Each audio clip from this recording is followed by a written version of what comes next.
Video నచ్చినట్లయితే like చేయండి, subscribe చేయండి. సత్య వాళ్ళ నాన్న జైల్లో ఉండడంతో వాళ్ళ అమ్మ చాలా బాధపడుతూ ఏడుస్తూ ఉంటుంది. ఇంతలో సత్య వాళ్ళ అమ్మ దగ్గరికి వచ్చేసి తనను ఓదార్చుకుంటూ ఉంటుంది. అది చూసిన వాళ్ళ అమ్మ మాత్రం అల్లుడు గారికి ఈ విషయం అల్లుడి గారికి ఈ విషయం చెప్తే మనకి ఏ సమస్య లేకుండా చేసేస్తారు కదా!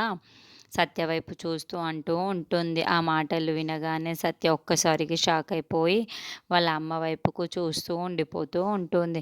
ఇంతలో అక్కడున్న వాళ్ళ అన్నయ్య మాత్రం అన్ని సమస్యలు బావగారికి చెప్పుకుంటే బాగోదు. మనం చేయవలసిన ప్రయత్నం మనం చేద్దాము. తర్వాత అతన్ని అడుగుదామని అనుకుంటూ ఉంటారు. ఆ మాటలు వినగానే అక్కడున్న వాళ్ళ అమ్మ ఎలాగైనా ఎలా చేస్తావురా నువ్వు ఒక్కడివే అటు ఇటు ఎలా తిరుగుతావు అని అంటూ ఉంటుంది. అందుకే బావగారి హెల్ప్ తీసుకో అని అంటూ ఉంటుంది. ఆ మాటలు వినగానే అక్కడున్న వాళ్ళ అన్నయ్య వద్దని చెప్పాను కదమ్మా, తర్వాత ఏదైనా కావాలంటే హెల్ప్ అడగొచ్చు, ప్రతిదానికి బావగారి హెల్ప్ తీసుకుంటే అంత మంచిది కాదమ్మా అని చెప్పేసి అంటూ ఉంటాడు. అయితే ఈ సమస్యల్ని ఎలా తీరుస్తావు అని అడుగుతూ ఉంటుంది.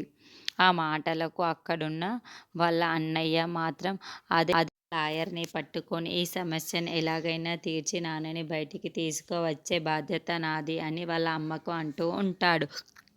ఆ మాటలు వినగానే అక్కడున్న సత్య ఒక్కసారిగా షాక్‌కి గురైతూ ఉంటుంది.